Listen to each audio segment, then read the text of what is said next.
Welcome, dear readers. You're listening to Time to Read, a Winnipeg Public Library podcast book club. Most of us are recording today from Winnipeg, which is within Treaty 1 territory, the traditional lands of the Anishinaabe, Innu, and Dakota peoples, and the national homeland of the Red River Métis. Our drinking water comes from Shoal Lake 40 First Nation in Treaty 3 territory. In this episode, we will be discussing The Girl Who Was Convinced Beyond All Reason That She Could Fly by Sybil Lamb. I'm Dennis from the Idea Mill. Across the screen for me is... Hi, my name's Trevor, and I am convinced beyond all reason that I'm the branch head of the Louis Riel Library. And across the screen for me is... I'm Toby. I'm an outreach librarian based out of Millennium Library, and across the screen from me is our very special guest. Hello, I am Casey Plett. I am a writer, publisher, and a teacher. I live between New York City and Windsor is where I am talking to you from right now, also known as the traditional lands of the Three Fires Confederacy, the lands of the Ojibwa, the Ottawa, and the Potawatomi. A good book can carry me away from an ever-urgent, ordinary day, yeah. So keep it down, leave me alone, close the doors and turn off the phone, 'cause all I ever really need is a little more time to read. And you, dear readers, we wouldn't do this without you. Tell us your thoughts about the books we're reading, books we should read, and perhaps your latest flight of fancy. You can find our email address and all our social media outlets by going to wpl-podcast.winnipeg.ca and scrolling to the bottom of the page. Hang around till the end of the episode to enjoy our favorite segment, Nerd Words for Word Nerds. Toby's going to tell us about the author, after which Trevor will give us a summary of the book. But before all of that, we should probably introduce our special guest, Casey Plett. Casey was born in Winnipeg, grew up in Morden, went to high school and college in Oregon, graduate school in New York, and now lives in Windsor, Ontario. She has written about her gender transition in a series of columns on McSweeney's Internet Tendency. Her novel, Little Fish, won the Amazon.ca First Novel Award and the Lambda Literary Award for Transgender Fiction. Her short story collection, A Dream of a Woman, was nominated for the Giller Prize. Welcome to the show, Casey. Hi, Dennis. Hi, everyone. Thanks for having me. Okay, so Sybil Lamb, this one was a bit tricky. There's not a lot of straightforward biographical information about Sybil Lamb out there. It's a little hard to get a clear timeline on some of her writing. She's written zines and webcomics, which kind of exist outside of like the traditional publishing mechanism. She also has several aliases, so I've done my best to cobble this together with what is out there. I think it gives a good general overview of her work. So I do want to just start out. I can verify. Okay. All right. All right. So Casey can fill us in on anything that we might not know. So I did want to start with this bio artist statement from her Patreon. So it says, Sybil Lamb has worked for over a decade as a self-styled underground documentarian of the rare and beautiful characters of underground and edge culture, the recording angel of a particular milieu. Her detail-obsessed scenes and hyper-articulated portraits collect stories and characters from all around North America to document the lives and cultures of nomadic squatter punks, the many facets of historied yet evolving extremes of trans culture, and the modern artists and inventors underground. Like a dream about what happened just before you fell asleep, Lamb is at once familiar yet somehow more, invoking the viewer on multiple levels with a recognizable yet otherly visual semantics. Her detail-obsessed narrative genre scenes told in a high-resolution vision of high contrast over saturated color contrast her chaotic, elusive, and gritty subject matter. Thusly, Lamb uses her studio method to turn unlikely people and settings into something in between cartoons, diagrams, and graphic design. Upon pursuing any number of Lamb's deeply imaginistic images, it becomes evident that there is a highly personalized, coded, richly woven tapestry mythos of girls, demons, punks, robots, spare parts, and clues hidden in trash. So, like I said, not a lot of biographical information out there about Sybil Lamb. She did study drawing at Concordia University in Montreal from 1998 to 2000. She's quite an accomplished artist and has had many exhibitions of her art all over Ontario, Quebec, and New Orleans. She lived in New Orleans from 2005 to 2008, and this was kind of the only straightforward biographical information I could find about her is from a Vice article where she talks about her time in New Orleans, where she was actually attacked and beat with a pipe, which left her with a serious head injury that required emergency surgery and left her with some brain damage. She writes about this experience in her graphic memoir, I've Got a Time Bomb, which was published in 2014. She's written many webcomics and zines, including The Little Girl Lost Show, and has appeared in several anthologies, including 2017's Meanwhile Elsewhere, Science Fiction and Fantasy from Transgender Writers. She published The Girl Who Was Convinced Beyond All Reason That She Could Fly in 2020. The sequel, The Girl Who Could Kind of Turn Invisible versus The Girl Who Might Not Even Actually Be There, came out last year and is available for purchase on her website. Her serialized Patreon trisexual adventure crime love story, Molly and Pixie Be Gay and Do Crimes, was published in February of this year. So there we go. That's what I could find about Sybil Lamb. Is there anything you would want to add to that, Casey? I mean, that kind of does it pretty much right there. She is very, I think, sort of very beloved in a very particular kind of like underground queer trans artist sort of venue. I mean, I think this book, The Girl Who Was Convinced Beyond All Reason She Could Fly, is the only book that has been out there in sort of like normal distribution that you can get on traditional book channels. I toured with her for her novel, I Got a Time Bomb in 2014. And she is like, I think that calling her an underground or an outsider artist is very appropriate. There's people who've known her work for decades going on now in a very particular sort of outsider queer art spectrum. And I find this book so interesting because, you know, it's a YA novel for one, and it's very sort of different from a lot of her other work. And yet I find it kind of like as moving and magical and strange as all the rest of her stuff. Does that help at all? Yeah, Yes. That's great. Yeah. And I like your comment about her being very popular in this underground way, because like I can see that, you know, like she has these blogs and these projects that people are very much aware about, but are not hard to find, but they're underground, as you said. Yeah. I thought I would just give a brief summary for our listeners who may not have had a chance to read the book yet. And I took this summary from the Goodreads website because I thought it was concise and gives us a bit of an idea of what this book is about. So, in a rusted, unnamed city full of $5 hotels and flea markets, a young homeless girl named Eggs is trying to make her way in the world. She's shy and bold at the same time, and wary of strangers. But she's convinced beyond all reason that she can fly. And fly she does. From rooftop to rooftop, from chimneys to phone wires, she scurries up the sides of buildings and sneaks into secret lairs. Eggs is a loner, but she makes two friends. Grack, who sells 100 different kinds of hot dogs from his bicycle cart, and Splendid Wren, a punk rocker whose open window Eggs came crashing through one night. Both Grack and Splendid Wren try their best to protect her, but Eggs meets her match when on a cold night she swoops onto a rooftop and steals a warm jacket belonging to Robin, a neighborhood baddie with anger management issues. Can Eggs elude his wrathful revenge? Beguiling and otherworldly, The Girl Who Was Convinced Beyond All Reason That She Could Fly is a fevered dream about a young girl's flights of fancy in order to survive and to thrive. So how did you guys find the book? I know Sybil, so I was sort of aware this is a project that she had been working on for some time. I had seen her, she would post kind of stuff online. This began actually as a Facebook post, I remember, where she posted this long sort of post idea about these characters. And then eventually they grew and this graphic novel came around. But I learned about it when it was sort of in its infancy about 8 years ago. Mm-hmm. And so the fact that I've now see it as, you know, as a full book is very satisfying. But yeah, I learned about it when I was touring with her. And at the risk of using another bird analogy, I found this book very difficult to pigeonhole.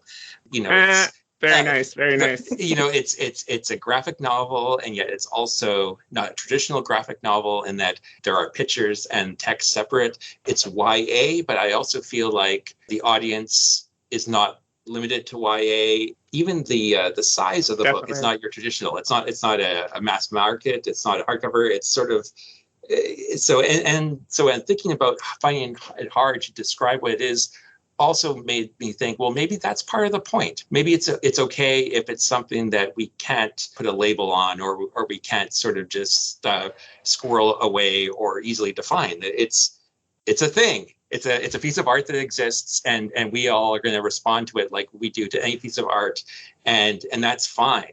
I remember one of the reviews I read described it as like a fable, and I was like, kind of has a fable-ish feel. And then I was like, well, I had to look up the definition of fable again, and it referred to fables as the story is normally told about animals. It's like, well, this is people, but also they're all named for animals. So it kind of is a fable, but not quite. But it has a very much a feel of it. Yeah, absolutely. With most of the books we read, I often end up reading them a little later in the month and then kind of scramble for the last week. So this month I thought, well, I'm going to read this one early.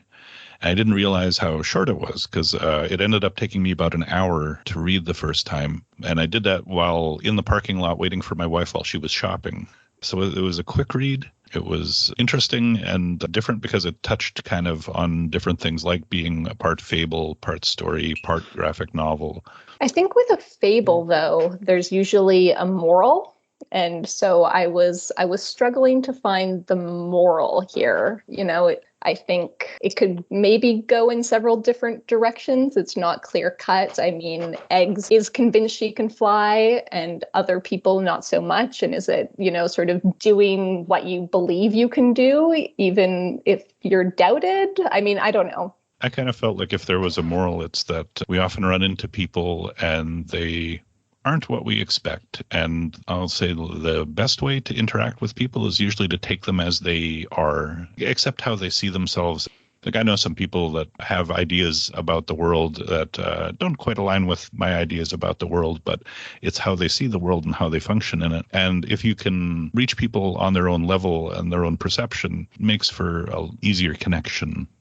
Maybe that doesn't make a lot of sense. Yeah, I like what you said there about a fable, because I think that there's some degree to which this book has a fable about either letting other people take care of you or understanding that there are some people who are not going to let themselves be taken care of. You know, where the book ends, I think, is this degree of which, like, we couldn't take care of this person, but hopefully maybe she is somewhere else where now she's a little more able to be cared for or looked after in a way that we couldn't for her, you know? I think that, and I like what you said, Trevor, I think it was you, about this book as an object being something sort of different. Like it's YA, but it's kind of not. It's a graphic novel, but it's kind of not. And it sort of feels like a whole other out of existence, which also goes with the fable thing. Like you said, like they're named after animals, but they're not. It's kind of in our human reality, but it's not. I mean, with this person who can fly, convinced, is she actually flying? Is she not? Is this place real? Is this not? It almost has that kind of Calvin and Hobbes-like quality to me, where it's like, it's sort of in our reality, it's sort of not in our reality, but that's not really the point also. If this existence between sort of non-reality and reality, it ends up becoming that feels more real than something that's strictly realistic. I always think about the weirdly specific market, which, like, of course that doesn't exist, but also, like, I've been to places that feel like that, you know? I wish there was a weirdly specific market here. It sounds fun. I know, right? I know, exactly. I'm just getting a cup of coffee. And I think that, like, through all that stuff, this book attains something that sort of feels like the actual magical property that it's trying to recreate. Yeah, and you've all mentioned fable, and I thought too, just even from the very first line, like the first line is italicized, and it says, "This one time there was a girl who was convinced beyond all reason that she could fly." And to me, that's like a modern saying of like, once upon a time there was. And it right from the get-go, you're removed a bit from the story. And that's something that I kind of was thinking throughout is, who is actually the narrator? Because we know it's not Grack, and we know it's not Splendid Wren. So it's somebody else living in this city who's aware, part of the community, who is sort of observing things. And I just thought that was kind of, so we're seeing it through the narrator's eyes too, which is one more level of abstraction that creates this kind of dreamlike, is it real, is it not, kind of feeling to it. Yeah, totally. And this is, I'm glad you brought that up, because one of my favorite things, it's easy to miss, but it's actually a plural narrator, like it's a group thing. So if you look at the end of page 30, I know it's easy to miss. I have my copy. I can just read this last paragraph. Everyone let her get away with everything, including believing that she flew. We all wished it were true. She was like a fairy tale superhero, but she was real, and we could say we knew her. Yeah, I totally missed that. I was assuming the narrator was a single person. think I missed it too. We all missed that. So that was a very interesting point. It's really easy to miss. I mean, I've reread this book a few times, so I don't think I got it on my first read either. And to me, that kind of makes the ending make more sense too. Like it's almost this sort of like Greek chorus, like this community who is commenting on these people and who is responding to what's happening. And so it's almost like a collective memory of this girl. You know, I almost think of it as sort of like it takes on almost like an elegiac tone. Like you read. I mean, she was like a fairy tale superhero, but she was real, and we could say we knew her, which is like really sad, but I also think is kind of moving in a way. Another aspect of the book that I liked was the fact that it was what a coworker and former podcast host of ours, Erica, would call a found family or a made family kind of story. Eggs kind of swoops into this world, not connected to anybody as far as we can tell. From the beginning of the story, it sounds like she just appears and manages to connect with Grack, who reaches out to her and wants to connect with her because she seems so interesting. And then Eggs also encounters Splendid Wren, and Splendid Wren and Grack end up forming with Eggs like a little family and taking care of each other. That's a type of story that always connects with me. Yeah, me too. That's also one of my favorite things about the book. I like that we don't really know where Eggs comes from. I feel like it would almost sort of be beside the point, or if the author had made the choice to like give us more of a background of where she was before, what she how she grew up or whatever, that I think would sort of, again, it would kind of like miss the point of the book, or it would be a different book anyway. I love that you brought up found family, because one of my favorite relationships too in this book is between Grack and Splendid Wren. Like they're almost kind of rivals in love, and yet they're also brought together by the fact that they are bound by this person, and they end up being Eggs. I think sort of feels like found family with both Grack and Splendid Wren, but so do Grack and Splendid Wren with each other, even though they're both sort of competing for Eggs' affections, which feels very charming and real to me, unlike a found family, like you said. I found Grack and Splendid Wren kind of foils to each other. Like Grack exists very much in this urban environment. He's an entrepreneur. He has his hot dog cart. And Wren is this former punk who's into these like gentle pursuits like plants and knitting. They're opposites, but they, come together and can support Eggs in the ways she needs. Remind me a little bit. There's a book and movie Because of Winn-Dixie, and it's all about all these characters that form a found family because of this little dog that interacts with all of them in different ways. And in some ways, Eggs is like the Winn-Dixie character, because if not for Eggs, Splendid Wren at this point was kind of a recluse. She wouldn't leave her apartment, and yet because of Eggs, she left and she found Grack, and she had all of her saw and her bag of hammers and stuff. And so we got to do something. And again, it also kind of got Grack out of his funk, because he's jealous and hurt that Eggs was spending time with somebody else, and yet the two of them were able to put their differences aside and do this really thoughtful, beautiful thing for Eggs. Yeah. Yeah. And at the end of the story, Eggs just disappears. The last picture in the book kind of hints that she did end up somewhere south with the signs that are, in what looks like Spanish or Portuguese or something like that. That whole kind of arc of her just appearing, involving herself with these people, or them involving themselves with her, and then disappearing reminded me of the beloved Canadian television series Littlest Hobo, where, the German Shepherd dog who wandered around the countryside and just encountered people and helped them in some way, and then was gone and never seen again. And to me, that was kind of Eggs, was just swooped in out of nowhere, changes kind of the landscape around her a bit. A lot of people paying attention to her, the friendship, the family, and then she's gone, and everyone wishes she would come back, but you don't know. She may never come back. It may just be that little moment of time that you had and shared with her. Yeah. You'll have to read the sequel. Yeah. Exactly. Oh. Dennis, you mentioned the illustration, the last illustration in the book, and I thought maybe we could talk a little bit about the illustrations, because the illustrations, I feel, are a huge part of this object, if I could use that term that we used before, this piece of art. And I found myself spending so much time just looking at the pictures and seeing things second, third, fourth times, and I felt like they were just a very, I don't know what the word, detailed, intricate pairing with what was maybe more of a spare text, where the text is short, and Sybil doesn't give us a lot, in terms of backstory and stuff. She sure gives us what we need. And yet in the illustrations, you can just lose yourself in them. And, she has a style that kind of reminds me a little bit of, there's an artist, Jeff Darrow, who does very intricate art. And one of his probably most famous books is called Hard Boiled, that was written by Frank Miller and illustrated by Jeff Darrow. And you could spend hours looking at the things going on. And it was only a 3-issue thing, but it took 3 years to come out because Jeff Darrow was always like, oh no, I do a little bit more work on the art and stuff. And Frank Miller is like, come on, I'm ready to go. Here's the text. And that's what came to mind. And so I don't know what the illustrations, if they spoke to any of you as well, but I found myself going back to them more and more after reading it through once. I felt they did a good job of setting the tone. Like there was the otherworldly tone of the book where it's like, kind of like our world, but definitely different because we don't have buildings that look quite like this. We don't have this type of activity going on in the background. We don't have flying girls as far as we know.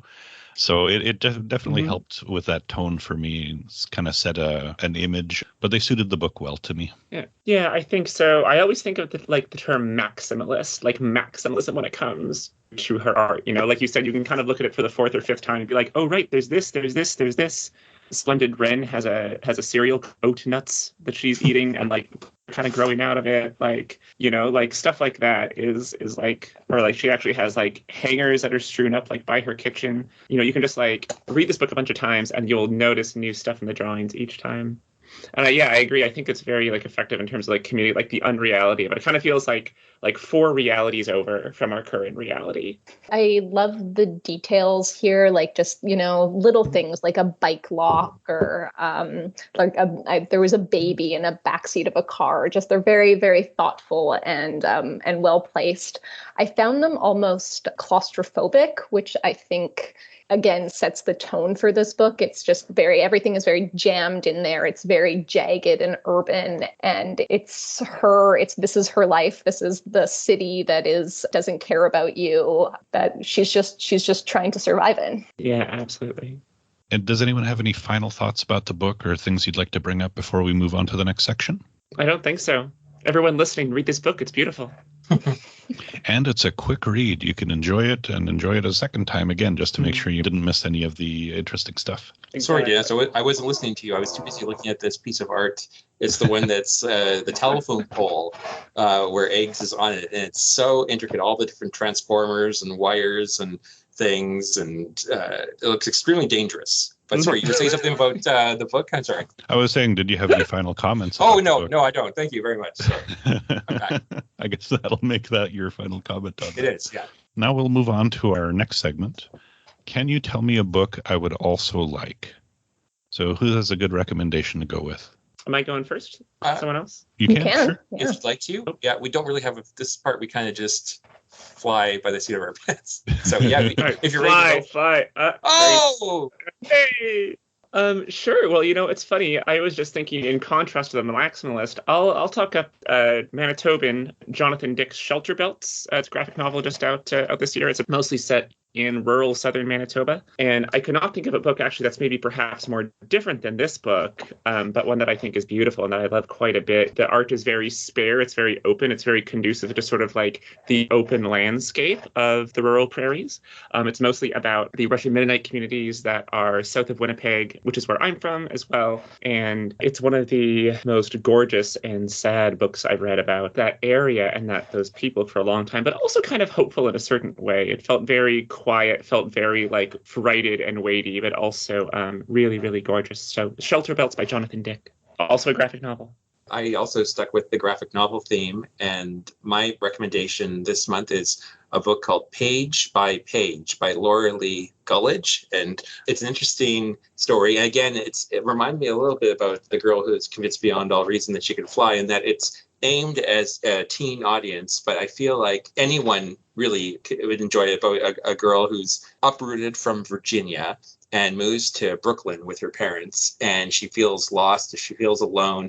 And so first week that she's in New York, she buys a sketchbook and starts sketching her sort of experiences and her anxieties and things. And so it's all about her making friends, again, found family, and adjusting to circumstances, and just kind of coming into her own. So and the art is beautifully integrated into with the words. So that's my pick. Paige, and Paige is spelled Paige, the second Paige, because Paige's parents are both writers. So her name is Paige Turner. Wah, wah. Very nice. Yeah, so that's my pick. Amazing. That sounds good.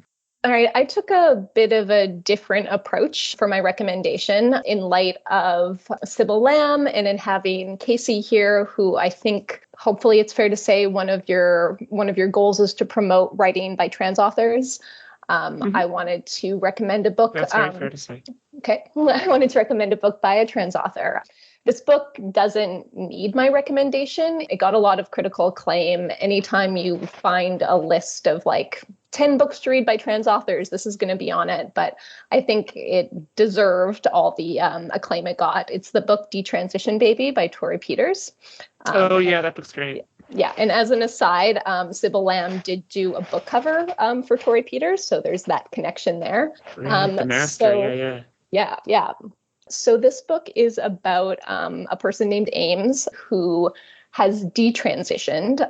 Previously, Ames was Amy, and as Amy was in a relationship with another trans woman named Doris.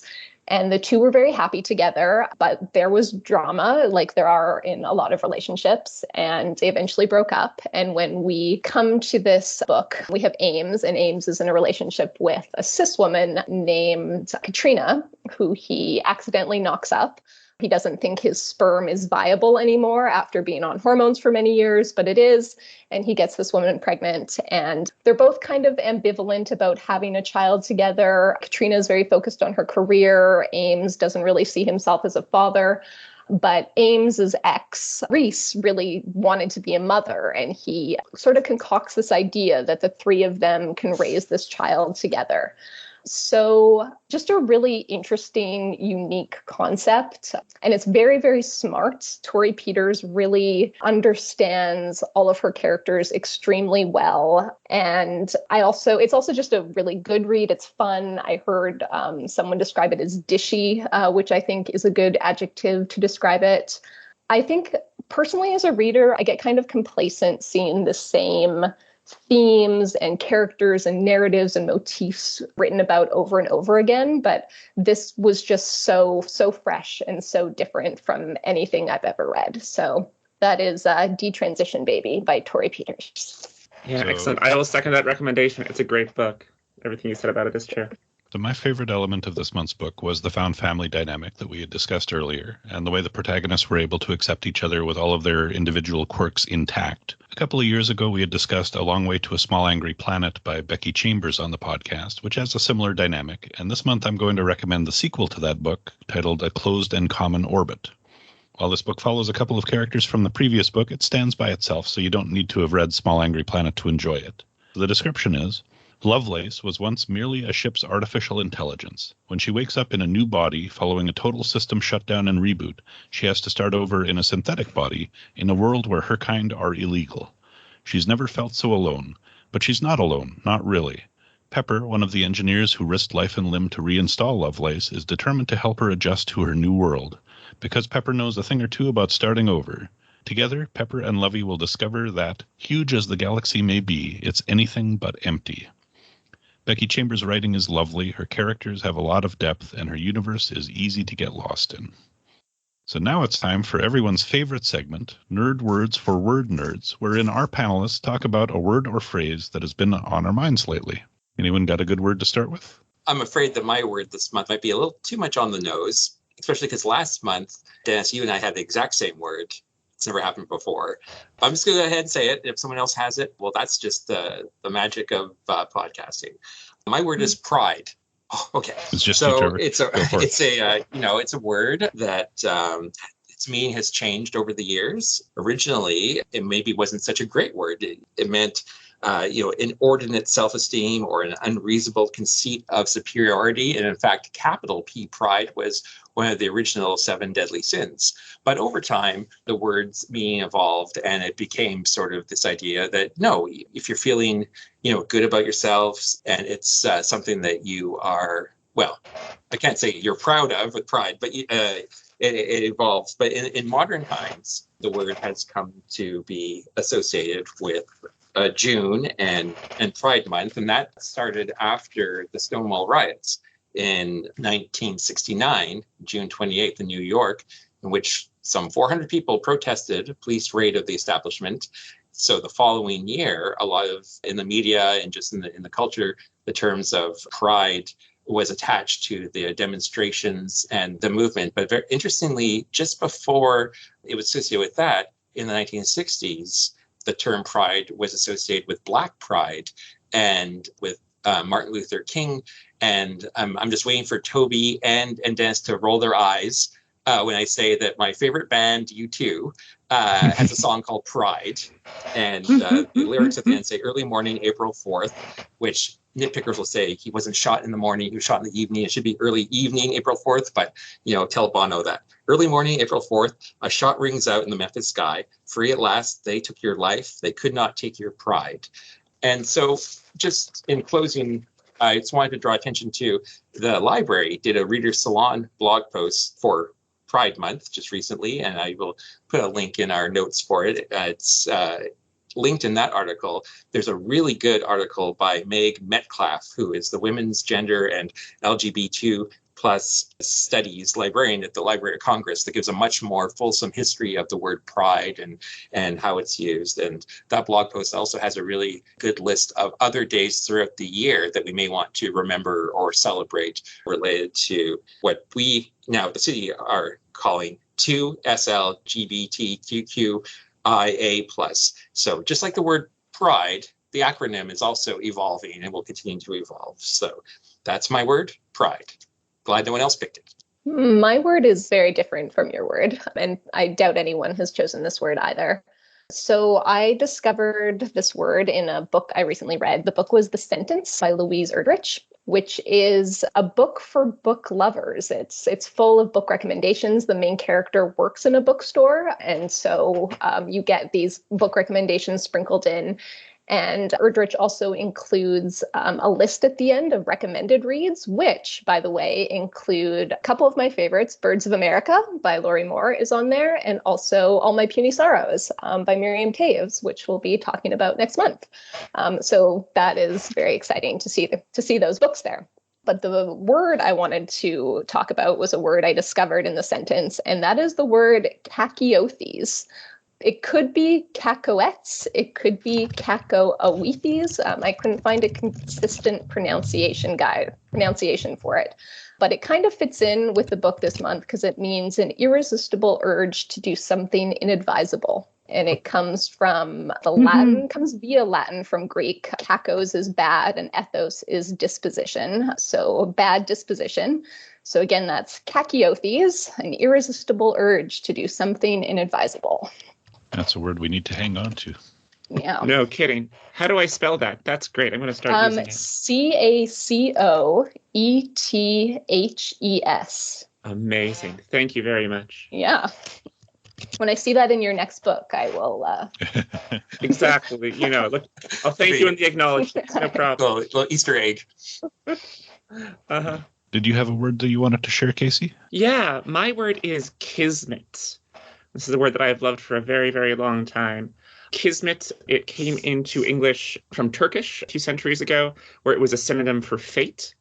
And I like thinking of the word kismet, especially when contrasted with the term serendipity. So kismet tends to mean like something that was sort of meant to be, that was pre-fated, that was destiny. And it's kind of like a very fortunate coincidence. I think it's usually used in a positive sense of the word. But I like thinking about it in contrast to words like coincidence or serendipity, which both to me sort of connote like something a little more, what's the word? That connotes something a little more mundane, like, like coincidences happen. Sometimes serendipity happens and it's great. But kismet is something more like godly, if I can use that term, or something that is kind of like comes crashing out of the heavens and makes an event occur. And I also just love that because of how it sounds. It sounds very like, it doesn't sound like something like the mundanity that is implied with a term like coincidence or serendipity. So my word is Kismet. That is a good word.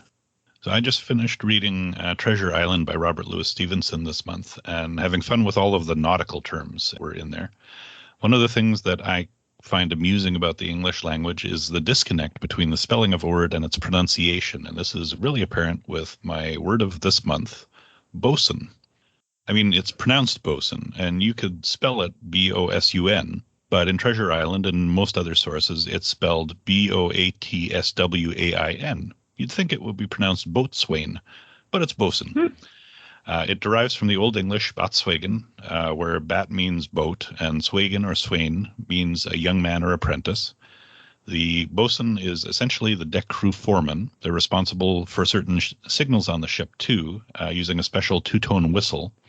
And even if you haven't heard an actual bosun's whistle or bosun's pipe, you may have heard the tones used because they used the patterns of the bosun's whistle on Star Trek episodes whenever they would have like announcements to the crew or something like that, and they'd have that little two-tone kind of sound. That's the bosun's whistle. There are other nautical terms that do the weird pronunciation too, like forecastle being pronounced forecastle, but bosun's the one that always catches my eye and my inner ear. I thought that was boatswain. That's how I always say it in my head. I know. Me too. I had no idea it was pronounced that way. And, I think we're all readers, and we've all probably come across those situations, right, where we've seen a word in print and we kind of pronounce it in our head, and then sometimes we get caught out where we use the word and it's totally not pronounced right. You know that a book has gone beyond its region, so to speak, when in a sequel the author makes a point of correcting the pronunciation. There was an Agatha Christie book where she had someone do the same thing with Poirot's name. Pronounce it Poirot, which is the way I pronounced it in my head when I was a kid, and then corrected the person in the story so that readers would know how to pronounce it. So unfortunately, that's all the time we have for this month. Thank you so much for joining us, dear readers, and thanks again to our special guest, Casey Plett. For next month, we're going to read and discuss All My Puny Sorrows by Miriam Toews. Elf and Yoli are two smart, loving sisters leading very different lives. Elfrida is a renowned pianist, wealthy and happily married. Her younger sister, Yolandi, is a writer, divorced, broke, and forever chasing after the wrong man in her search for true love. But Elf is struggling with her demons, and Yoli doesn't know what to do. Elf wants to die, and wants Yoli to help her. Yoli desperately wants her sister to live. 3 weeks before her highly anticipated international tour, Elf lands in the hospital after her latest suicide attempt. There's doubt that she will be well in time, but Elf doesn't seem to care. As the bounds of the sisters' love for each other are tested, Yoli faces a decision that will forever change her life and Elf's. A multi-award-winning, critically acclaimed masterpiece, All My Puny Sorrows shows Toews at the height of her craft, making you smile while she breaks your heart. As you can tell from the description, this book will deal a lot with suicide and other heavy topics, so if you're not in the right frame of mind for that kind of story, we'll understand if you skip this one. But if you are interested, we hope you join us for the conversation. That's such a good book. It's one of my favorite books. It is extraordinarily sad. It's one of the few, I think it's the only book that's made me really kind of like, body sob cry, but it is so, so good. Her last name is pronounced Taves, by the way. Thank you. Yeah, I'm really looking forward to rereading that one. It's really good. Yeah, it's really good. I am expecting to cry, though. Have any weirdly specific comments or book suggestions? Send us an email. You can find all our contact info at the bottom of the page at wpl-podcast.winnipeg.ca. You can also find all our past episodes there too. If you haven't already, subscribe to Time to Read on your favorite podcasting service and maybe leave us a review. Tell your book-loving friends about us too. And until next time, make sure you find time to read.